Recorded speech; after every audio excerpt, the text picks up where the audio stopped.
Hello. This is the truncated, compacted, and TLDR version of the Hearthstone class lore, archetype, and playstyle analysis. So I'll get right into it. Starting off with the Druid. His lore is a protector.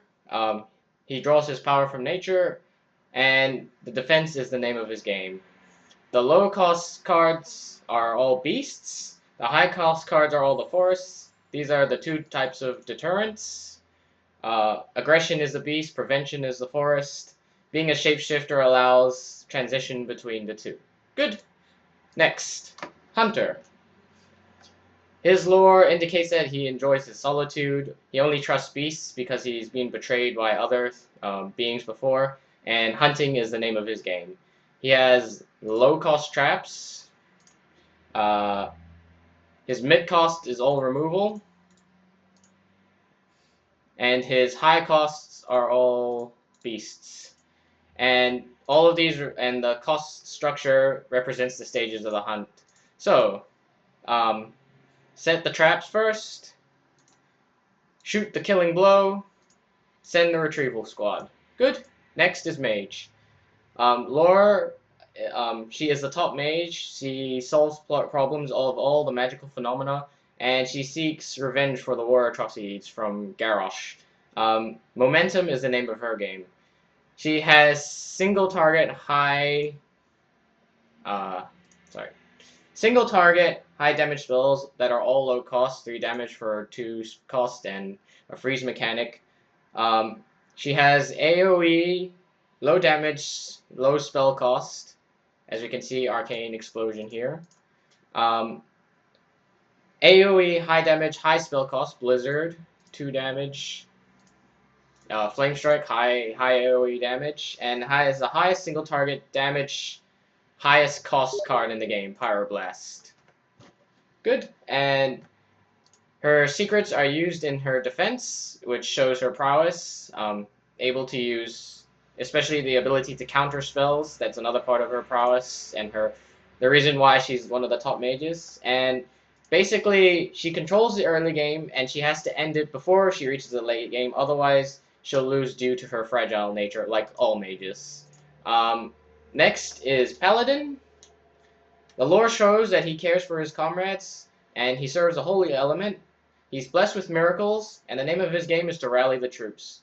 All his low-cost cards are either protecting or buffing his minions, so there's the buff, there's the protection. The mid-card, the high-cost cards, which is 4 and up, they're all, the mid-cost cards, 4 and up, allow for board control, so Consecration, destroying enemies, harming enemies, 8 damage to all enemies, and the high cost cards allow him to call his champion for battle, Tyrion Fording.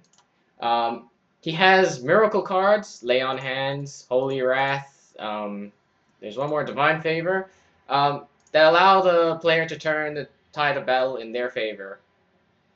So essentially, he buffs in the early game, controls in the mid, and pushes through in the end. Good. Next is the Priest. His lore shows that he is a diplomat and uses his words to keep the peace. He is aligned with the light, and the name of his game is to steal and heal. So all his low-cost cards are pretty much health buffs. Change damage, boost health, draw cards for health, double a minion's health, etc., etc. His mid-cost cards are player control manipulation. So what that means is he's able to steal cards from his opponent. Thought Steal, Shadow of Madness. One thing to mention is the Dispel and the Silence, which it goes along with his priest and his peacekeeping nature. And the high cost cards are all his minions. So we have Lightspawn, Arcanos, Shadow Priest, Cable, Shadow Priest, Temple Enforcer, his boss card. With all of these augment his abilities. So this one is a reflection of his abilities. This one takes advantage of his abilities. This one reverses the effects of his abilities, and this one doubles the power of them. Light, if we look at the terms of light and darkness, the light is the healing and the shadow is the manipulation. The basically what he does is he steals or converts his enemies, if you would like to see it like that, buffs them with his own cards, and uses their enemies' minions against them. Good. Moving on to the rogue.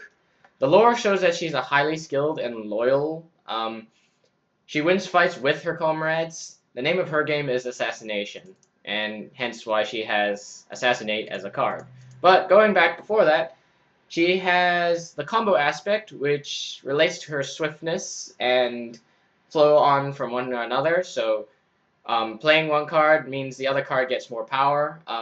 She has many low cost cards, as you can see, over 2 pages, three and a half pages of her, 2.5 pages of cards that are costing under 3. And this is just to supplement her low cost card, the combo aspect, so she can play them a lot earlier. And even Edwin Van Cleef, her boss monster, is very low cost. All her mid cost is like a form of solid removal, Assassin's Blade and Assassinate. And the high cost cards regains her momentum, so she's able to reset the field and draw more cards to rebalance and shift the fight in her favor.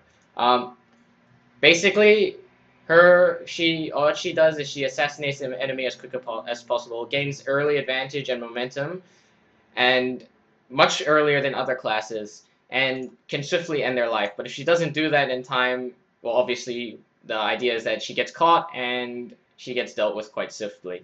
The Shaman is next. His lore is the most extensive. The game takes his allegiance with the elements and the Shaman skill with totems, and partially with his ancestor spirits, which is like a normal Shaman. The name of his game is Control. He has an overload aspect, which represents the drawbacks of using the elements and or the mastery over mana distribution. His low cost cards produce high gains for loss in the next turn, so that basically means high damage, but it costs him later in the next turn. All his mid cost cards are his elementals. These ones here. His high cost is, his really only high cost is the boss monster, which is ironically the weakest of the elemental lords, designed for his abilities instead, which is what the shaman is all about, abilities rather than brute force.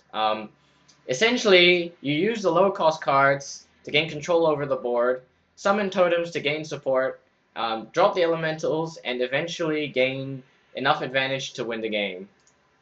Yep. Good. Next, Warlock. His lore talks about his greed, ambition, and naivety. The name of his game is Reckless Power. So his low-cost cards, his low-cost high stat high stat gains in exchange for throwback effects such as self-damage and discarding cards. So self-damage here, discarding cards here,